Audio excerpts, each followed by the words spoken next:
Week 2 of the 2025 NFL season is here after week 1 could not have been any more exciting. We saw a ton of one-score, incredible football games. But as far as a look ahead for week 2, let's get to the picks and previews for what will be another great slate of games, starting off with a beautiful Thursday night football clash between the Washington Commanders and the Green Bay Packers, a pair of two teams that looked really good in week 1. Jayden Daniels' sophomore slump does not look like it is going to be a thing after he was efficient against the Giants in what was a comfortable win for Washington. That defense looked very good up front. They were able to limit Malik Neighbors on the outside, as well as have some pretty good run defense. Now, the Green Bay Packers, they arguably look like the best team in football in week 1. They were able to run the ball well. Jordan Love looked like Josh Allen, Lamar Jackson as far as his ability to sling the ball. Green Bay is favored by 3.5 points. The over and under is telling us that I think there's going to be a moderately high scoring game that Green Bay seemingly has the edge. They bring in Micah Parsons, a guy that the Washington Commanders fans are very familiar with, that they have had to deal with and been terrorized by for quite some time. Now, does this have an impact on this game? We saw Micah get the sack in week 1, although his snaps were limited throughout the day. I think that type of player can obviously provide a number of problems for that front, and he can be a key piece for Green Bay to have a game-changing type of play. But not just that, where I was impressed was the trenches for the Green Bay Packers and why I think that they beat Washington in week 1. I think that they beat them by a score of 23-20, that this is a great game. Both teams showing that they are two of the best teams, not just in the NFC, but also in the NFL. Two very good quarterbacks that continue to get better and still their young careers, but Green Bay ultimately able to run the ball a little bit better in this one. And obviously, the Washington Commanders, with those additions, are specifically of the tackles, right? Connerly, Laramie Tunsil, how do they fare against that Packer front? Everyone's talking about Parsons, but Rashawn Gary, he was dominant in that week 1 against the Detroit Lions. Him on that front, he has been a very good player for them, been looked over by other people that don't know the Packers well. But if we're not looking at Rashawn Gary to have an impact, then you frankly just aren't looking in the right places. I believe that Josh Jacobs can run the ball well. And then for Washington, key player in that secondary I have is the young corner, the rookie out of Ole Miss, Trey Amos. How does he handle up in coverage up against Golden or Caden Reed, Dobbs? These guys look great on the outside. Also, the Washington Michigan. He beat Washington National Championship. Mikey Sanderstill, how does he play against that very good Packer wide receiver core? But like I said, Commanders fall in week 1. Now, we're going to move it to a game that might not be as interesting. I believe that a lot of people are going to side on the Cincinnati Bengals to beat the Jacksonville Jaguars. But look, these are a pair of teams that had some good wins in week 1, right? Both of them came out with a relatively, an easy win for Jacksonville over Carolina. We're able to handle Bryce Young. Cincinnati looked comfortable for most of the day, but their fans certainly on the road at Cleveland would have liked that score to have been a lot wider. They would have liked that gap to be more. They would have seen a bit more production out of Jamar Chase, T. Higgins. A lot of them like having those guys in fantasy. Everyone likes to have the Cincinnati receivers, looking for production out of them. Cincinnati had such a tough time against Myles Garrett. Now, just about anybody is going to have trouble against that guy. 2 sacks, 4 tackles for loss. Now, I'm looking at Jacksonville. Josh Hines-Allen didn't show up much in week 1. Trayvon Walker, look for him to have an impact. Travis Hunter, right? Of course, the Heisman Trophy winner, the Biletnikoff Award winner in consideration for the Thorpe for the best corner in football. That's Thorpe. Biletnikoff is best wide receiver in college football. I expect to get a couple more reps, and I am fascinated to see him match up against Higgins, Jamar Chase. How many snaps do we see Travis Hunter in coverage what about his ability? Because he's got the wheels. He can go stride for stride with anybody in the game. It's just a matter of the physical element that those two players provide and their chemistry with Joe Burrow. I'm leaning with the Bengals. Now, that might not seem surprising. I have them covering the spread, unlike the Packers in this. I have them winning 27-23. They give up a bit more points than Cincinnati fans would like to see against Trevor Lawrence, who was up and down in that week one game. You can't say that you felt ultra confidence about Trevor, right? Brian Thomas and Hunter on the outside, two good players, but I see Cincinnati being able to hold up enough and score enough points to hold on for the win in this week two matchup. Let's move it on to another big game, the Giants and the Cowboys. Now, this is a matchup between two teams that lost in week one. A couple of teams, unlike the first two matchups where we see 1-0 squads, in this one, we have a pair of 0-1 teams, and not just a pair of 0-1 teams, two teams with divisional losses. We've got a couple more. We've got another similar one like that later on. We'll break down Bears-Lions. These divisional week two games where you have two teams that both lost in the division. Cowboys coming off a loss to the Eagles, Giants coming off a loss to the Commanders. Both of them can hang their hats on defense at times. The Cowboys defense looked good in the second half. The Giants were able to limit Daniels in about like that middle part of that game, but offensively did not get much going in the second half. Dallas didn't score in the second half, and Russell Wilson looked very shaky in his first start in New York, leaving a lot of people questioning whether they should already turn to the young rookie quarterback in Jackson Dart, who flashed in the preseason. The Cowboys are favored by 5.5. I see that as being too much. Let me know down below in the comments about this one specifically. Obviously, people are going to talk about Dallas a little bit more, no matter what their record is, no matter the off-field stuff.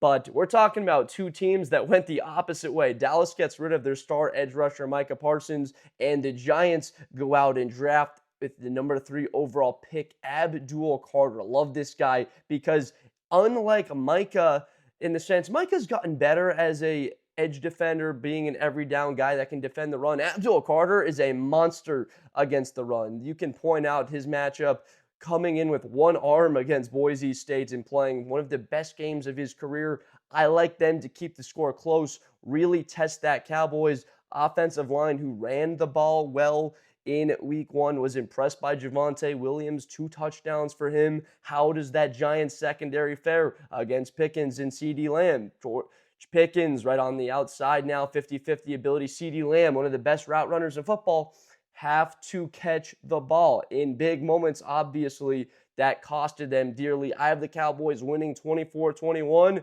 but don't look past the New York Giants keeping this game close.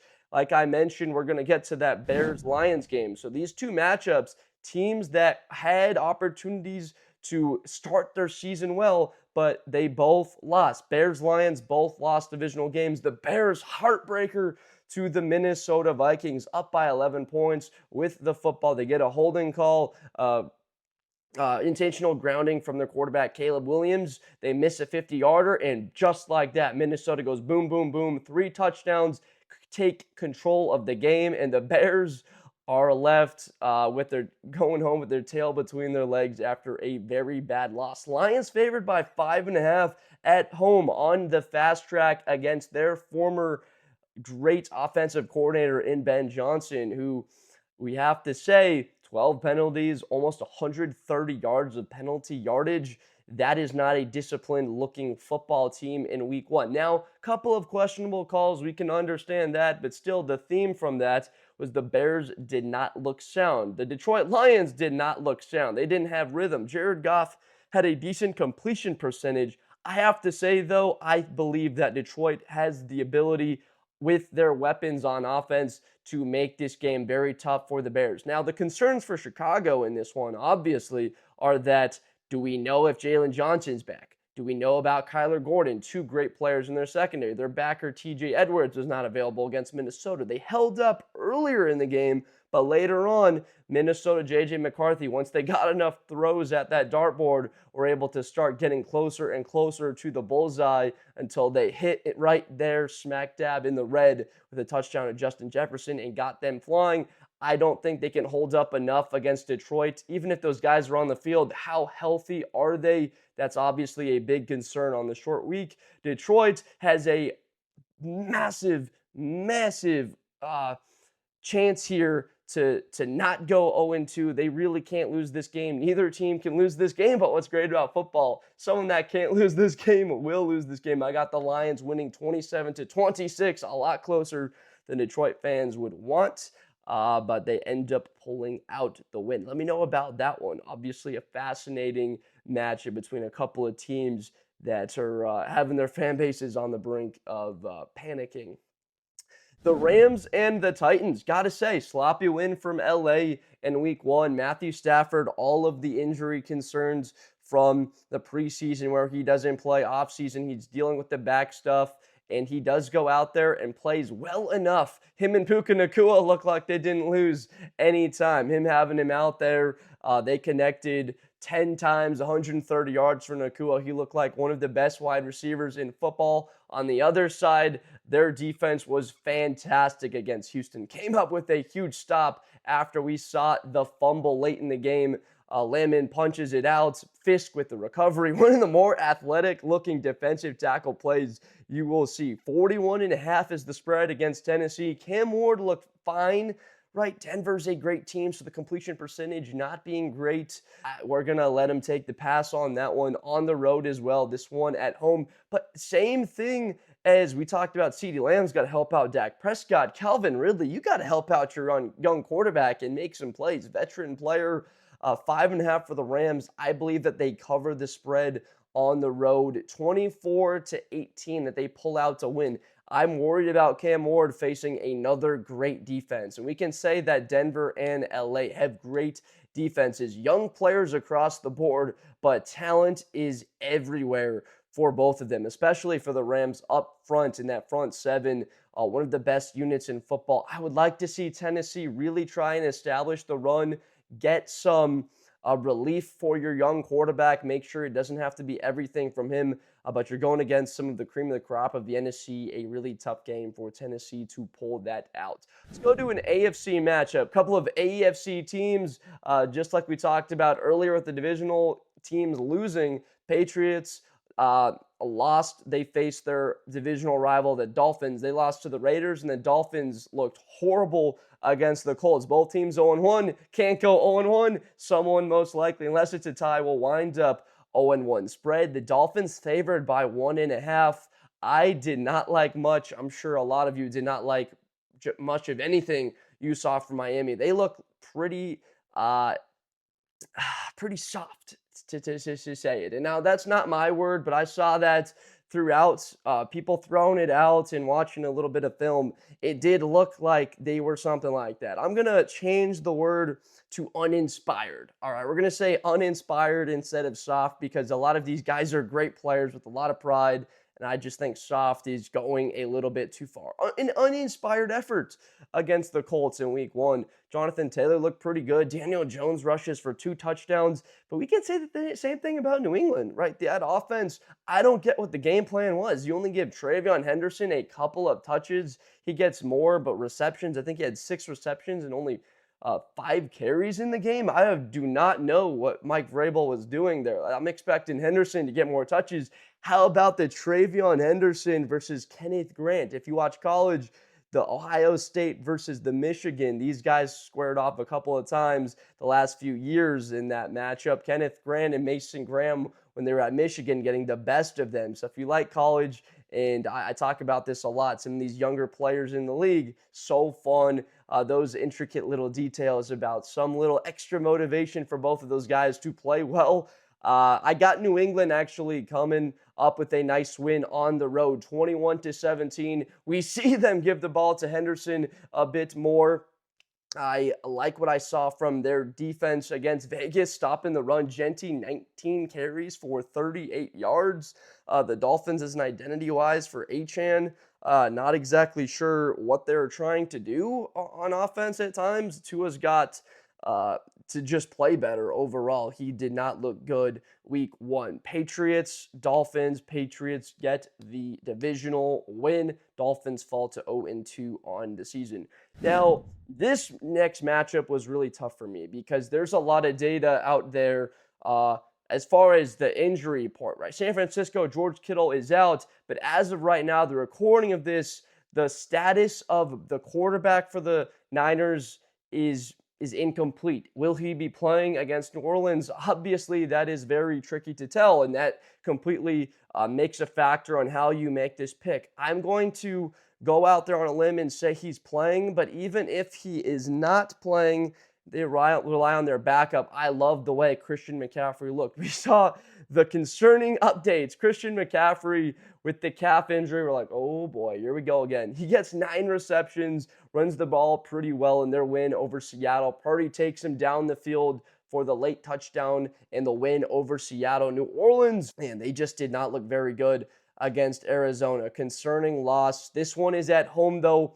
I like the Niners in this, but I don't think they cover. 4.5 points on the road seems like a little bit too much against the Saints. Kellen Moore looking for his first win as the new head coach. I trust Kyle Shanahan in the run game, giving the ball as much as you can to McCaffrey, expecting him to get 25, 30 touches in every game. Why not? This guy, when he's healthy, is one of the best players in the National Football League. The Niners with the road win, 21-18. Let me know down below. I mean, if Brock Purdy is not playing in that game, do you still see? Am I making the wrong sort of thoughts here? Am I making the wrong read on that game? Curious on your perspective. Now, another game here between divisional opponents. A lot of these early ones in this season. We love it. 46.5 points I thought was a bit steep, but I was like, all right, the way these offenses played, the Bills versus the Jets. Josh Allen versus Justin Fields. These guys matched up a couple of years ago when the Bears played the Bills at home. Bears kind of stuck with them in that game before the Bills just flexed their muscle and showed that they were the better football team overall. But that game was closer than you thought it would be. Bills favored by 6.5 points. The run game, I was a little bit concerned. Want to see more production out of James Cook and a little bit concerned about them stopping the run. Derrick Henry will question your manhood, as Chris Collinsworth put it on the Sunday night broadcast. Breece Hall, a little bit style of running the ball. I believe the Bills have more success, but again, the Jets have that balance between Allen and Hall and Justin Fields. 3 very good threats to run the ball. I believe they have success. The Bills were breaking down a bit and contain on Lamar Jackson. It happens to everybody. We understand it. I think that happens a couple of times with Justin Fields. Obviously, for the Jets, this is a complete different matchup. You're so aware and familiar with Josh Allen's game. Your head coach, Aaron Glenn, though, not quite as familiar with Josh Allen, except for when he matched up against Josh Allen last year, and Allen went off in that game. He played great. I'm basing that off of Josh Allen shredding the Aaron Glenn Detroit defense last year. What was supposed to be the game of the week turned out to be one of the worst games of the week. The Bills just look like a lot better team. I got the Bills with the win, 30-20 on the road. They beat the New York Jets. The Seahawks and the Steelers next, 39.5. We're expecting a low-scoring affair in Pittsburgh. I'm going to go over on this. I liked what I saw from Aaron Rodgers. Everybody liked what they saw from Aaron Rodgers in his road win against the Jets. 4 touchdowns, efficient, no turnovers. Not great in the pocket as far as maneuverability, escaping it. It's obvious he's lost a step back there. We want to see Pittsburgh run the football better. They're able to lean more on the Jets in the second half. For the most part of that game, they were outplayed by the Jets, but they stuck around, fought with it, and they were able to pull out the win at the end. Chris Boswell, 60-yard field goal. Got to give the guy credit. And then Jalen Ramsey immediately making an impact play. Seattle, I love Nick Amenwari, and I am fascinated to have a preview video coming out. I talk a lot about Amenwari, DK Metcalf in this matchup. This is one of the better defensive backs that's a rookie in the NFL. Amenwari, 6'3", 227, him going up against the Metcalf monster. This will be really fun to watch. 2 very physical guys. And then, of course, that Seahawks secondary, Witherspoon out of Illinois, really physical player, Woolen that can run with anybody. So a lot of guys that will take a large effort to take him down. But also don't forget about Austin for Pittsburgh having a good game.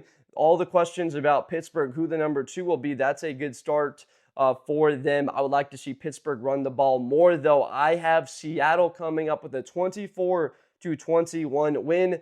Zach Charbonnet in for the touchdown in this. Sam Darnold, obviously, with the weapons, Smith and Jigba. Got to get Cooper Kupp going a bit more. I have a Seattle win on the road, and they beat them 24-21. Let me know on this one. This one was very tough for me to predict. I just love that Seattle secondary. They're young, physical, fast. They can cover, they can hit. It looks a lot like they did a number of years ago. The Browns and the Ravens divisional matchup. Cleveland with a heartbreaker on the opener at home against the Bengals. You just got to make the kick, man. That's all that's left to be said. You can't miss those. The Ravens, 10.5-point favorites at home. So people are expecting them to look a lot like they did week 1. I believe they look a lot like that. The only thing is that Buffalo doesn't have a Myles Garrett. Nobody has a Myles Garrett except for the Cleveland Browns. He was dominant.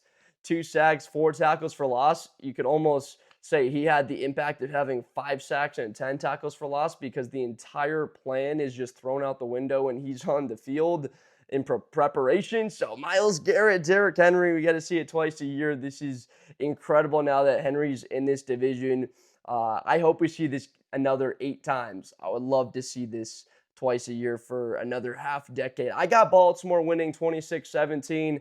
We look at the quarterbacks and their big play potential, what they can do. Flacco turned the ball over too much. Like we saw, he can get them down the field. The Browns' run game, right? They struggled. I would love to see Quinshon Judkins get on the field. But again, his status as the recording of this video is still uncertain. Baltimore with Lamar Jackson, him and Zay Flowers finally really looking great as a quarterback wide receiver connection. They looked great. Flowers with huge production in that game. I got the Ravens with a 26-17 win at home. They bounce back in a major way, but the Browns keep it relatively close because of their great defensive play. Broncos and the Colts, a couple of 1-0 teams squaring off at Lucas Oil Stadium. Denver, boy, was that a little bit nerve-wracking at times against Tennessee. Bo Nix, the sophomore slump, I mean, he did not look good against Tennessee. People were expected, they were either 7.5 or 8.5 point favorite in that one at home. They were able to pull that out against Tennessee.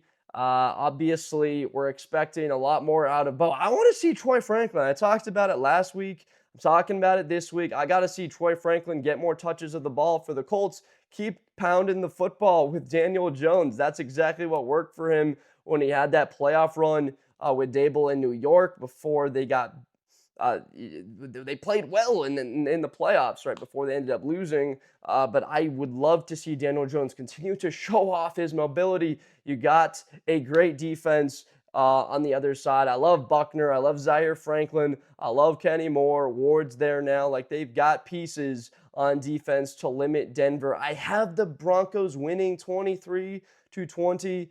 I just believe that the offense will click a little bit better in this game, and I've got reason to believe that there are opportunities to do so. Latu interception for the Colts. I remember watching him play a couple of times when I saw UCLA. I saw him play 3 times during the 2023 season, and the Bruins won. They beat Washington State. They beat Colorado and then USC. He looked honestly like the best player on the field. He went up against Travis Hunter against Colorado. He played great. A couple of sacks against them. Caleb Williams, last game of the year, I think a sack in that game. And then Cam Ward, first overall pick. He played well in each of those 3 matchups. So a lot of the young, better talent in the league now. A couple of first overall guys. Travis Hunter, second overall. Got to see all of those games. Really like Latu for Indianapolis, but I have a Broncos 23-20 win. The Panthers and the Cardinals. Arizona with a nice win against the Saints in week 1. Carolina looked as bad as they have. That was the worst loss to start off the season. They look like the worst team in the NFL, unfortunately. Arizona 6.5 points. That's a little bit too much. I like Bryce Young with a bit of a bounce back. How about the rookie corner, Will Johnson, falling that far in the draft and then playing like a veteran in week one? He's all over the field. I believe 3 incompletions that he forced. He looked like his Michigan self, explosive, physical, lengthy. He could be one of the best corners in football as long as he stays healthy. And then for Carolina, I mean, Umam Mielen, you bring in Scourton, there's J.C. Hornda. They've got the pieces on a defense to be able to cover Harrison Jr. McBride over the middle, though, I see him having a good day against Carolina. Over the middle, a big physical body tight end like that. That's a tough cover. I've got the Cardinals winning 23-20. Let me know about this one. Does the 6.5 seem a little bit too much? I've got it under the 45.5, but 6.5 feels a little bit too high in this game for Arizona, though. I'm curious about that one. I had some trouble deciding on what it ultimately would be. The game of the week, Eagles and the Chiefs, a Super Bowl rematch. Now, the Chiefs obviously 0-1 on the season. They lost against the Chargers in week one. Defensively, what happened to their secondary? Justin Herbert picking them apart left and right. Quentin Johnston, once he caught the football and wasn't dropping them, he went right through that defense. They also had McConkey, Keenan Allen having good games. Amarion Hampton, they were just getting slashed as a defense. Not much of a pass rush. The Chiefs need to bounce back in a major way. Obviously, the concerning injury, Xavier Worthy, that was brutal, getting his hit on him by Travis Kelce. I don't know about this matchup. I mean, the Philadelphia Eagles looked a lot like the team they were last year, except they didn't target A.J. Brown. That changes this week. They're going to give A.J. Brown 6-7 targets. Might target him the first play of the game. Like, all right, A.J., we got you. Don't worry. We're going to get you the football. That was the type of game that really shocked you against the Cowboys. One of the best players in the NFL. I've got him as a top 5 wide receiver. Let me know in the comments if A.J. Brown is a top 5 wide receiver in football. I think that he is, but he didn't get the chance to obviously show it off. The Eagles' physicality, I continue to see them with these big game matchups, right, where the trenches are obviously the main focal point. The Chiefs go out there, they bring in Josh Simmons for the left tackle, but they lose Joe Tooney, the left guard. Very concerned about the interior of the Chiefs. As of the status right now, I still don't know. I don't know when you watch this video about Jalen Carter, is he available for this game? What does the league decide to do after that just horrible, weird spitting on Dak Prescott thing? Like, I don't know what we're doing. Keep that stuff out of the game. Jalen, really disappointing for one of the better young players in football. Eagles lucky to pull out the win without their best defensive player. If he is on the field, I think that this margin can be a little bit wider. I've got the Eagles winning 24-21, holding Patrick Mahomes. I believe that on the edges, Nolan Smith and Jahad Campbell have a really large impact because these guys are athletes. Georgia and Alabama, these SEC defenders that played for great defenses, playing for under Kirby Smart. Campbell there when he was with Nick Saban for a year before he was with Kalen DeBoer last year. A little bit banged up, though. They are athletes, and I see a little bit less production out of Mahomes' legs. Where does he go? Travis Kelce was wide open earlier in the game. How do they fare? Can the Chiefs run the ball against Philly? I believe that's the key, and I see Philly holding up on the front. 24-21, Eagles win. Let me know down below about that game. The Falcons and the Vikings, Sunday night. Michael Penix Jr. looking for his revenge on J.J. McCarthy for losing in the national championship game. Got to credit the NFL for putting this one on Sunday night. And what's better than the Vikings pulling off a major win so that they're 1-0. Falcons, very tough loss. Koo misses the tying field goal at the end of it. They lose. I am leaning with the Vikings win because of Brian Flores. I'll say it simply enough. Believe that that's huge. No Addison for the Vikings last week. Obviously, it looked like their passing attack was very limited without him. Bears were able to rotate the coverage to Justin Jefferson a lot more, force them go elsewhere. Really didn't work out the whole night. We really saw a big completion to Jones down the field and a red zone touchdown to Justin Jefferson and a run for a score. That is all catered towards that Falcons secondary who will be tested. The young players, right, they go out and they draft James Pierce Jr., Jalen Walker, some athletes out of the SEC, out of Tennessee and Georgia. I like the Vikings' pressure to really mix it up on Michael Penix. He looked pretty good in week one. Bijan Robinson looking as explosive as ever, catching the ball out of the backfield with that 50-yard touchdown run, running the ball well. Kyle Pitts looking good. That's positive signs. No Darnell Mooney. Obviously, that hurts you. Minnesota, that defensive front with Hargrave and Allen now in the middle, Van Ginkel, Dallas Turner in the rotation on the edges, Grenard. I mean, that Minnesota defense just so good. And the fact that they didn't have their hitman back there in Harrison Smith, a lot of positive signs for Minnesota to win this game. Favored by 4.5 at home. I like them winning 25-21. The Bucs and the Texans. This was close to being my game of the week, but a Super Bowl rematch, a close second. It's at Houston, right? Monday Night Football. C.J. Stroud for Houston playing against his former teammate in Emeka Egbuka, who is one of the players of the week. 2 touchdowns in his debut in the National Football League. My goodness, we heard about it. He's asking for the post. He wants the post route. He's going to game the corner, a little shimmy to the outside and breaks to the inside. Emeka Egbuka, coached by Brian Hartline, one of the best positional coaches in football. This guy coached Olave. He coached Smith and Jigba. He coached Garrett Wilson. He coached Marvin Harrison Jr., Jeremiah Smith there now, Carnell Tate. Soon it'll be Chris Henry Jr. They just produce wide receivers at an incredible rate. So to see these two guys battle it out, we're going to see big offensive performances both sides. You know Emeka's going to want 10 targets. I believe he got 9 in that first game. There's still the Hall of Fame first ballot wide receiver, Mike Evans for the offense. Bucky Irving went off, played well. The Texans really missed Joe Mixon in week one. I believe this kind of turns into the style of game where they're attacking. They're going after that Bucs secondary. Stroud airs it out. The weapons now, Noel and Jaden Higgins, very good players. It's almost unfair that they have the 6'4" Higgins, and on the other side, you can have Nico Collins, 6'5". How do you defend that as a secondary? I got to lean on that size. The Texans, 30-27 because of their ability to attack the Bucs secondary. I like Houston's secondary more. Bullock, there's Stingley there. Will Anderson might be the best defensive player in the AFC in a few seasons off the edge. Tough stuff for the Bucs. And remember, Tristan Wirfs unhealthy. The last game of week one, another Monday nighter, Chargers and the Raiders. This is a 3.5-point favorite for LA, a couple of 1-0 teams. Chargers with their biggest win in years, them being beaten by the Chiefs 7 times in a row. They got the Raiders on the road. The health status of Genti, obviously a major concern. We see that Amarion Hampton, first-round back against Genti, the first-round back. Again, if Genti's out there, obviously hoping that he is. But the Chargers' weapons that they have, I got to tell you, I'm from LA. San Diego's not that far. From what I've seen from Los Angeles my entire life, they've never even been remotely close to this amount of weapons. And I'm counting Antonio Gates and LaDainian Tomlinson with Amarion Hampton's elusiveness in the backfield. Even without the left tackle and Slater, that offense with Herbert's choices to throw the football to in Conklin.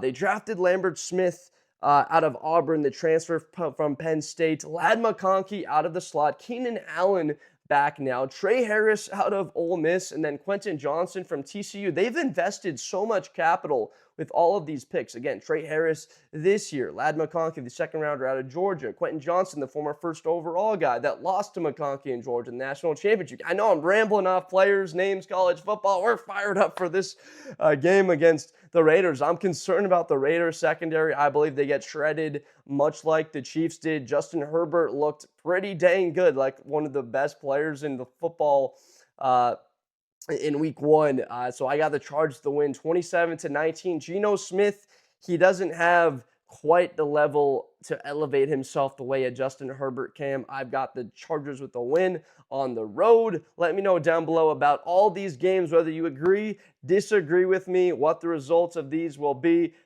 Give me your scale, 1 to 10. of what week 1 was, what you think week 2 will be overall on these games. I appreciate you so much. Thank you for watching. Make sure to subscribe for more videos in the future. We got NFL, college football content coming out daily, and I will see you next time. Best player in college football. That Georgia and Ohio State game, New Year's Eve, is going to be a classic. Josh Blunder, hi everybody, I'm Josh Blunder. To the 40, 35, 30, Espinosa to the 20.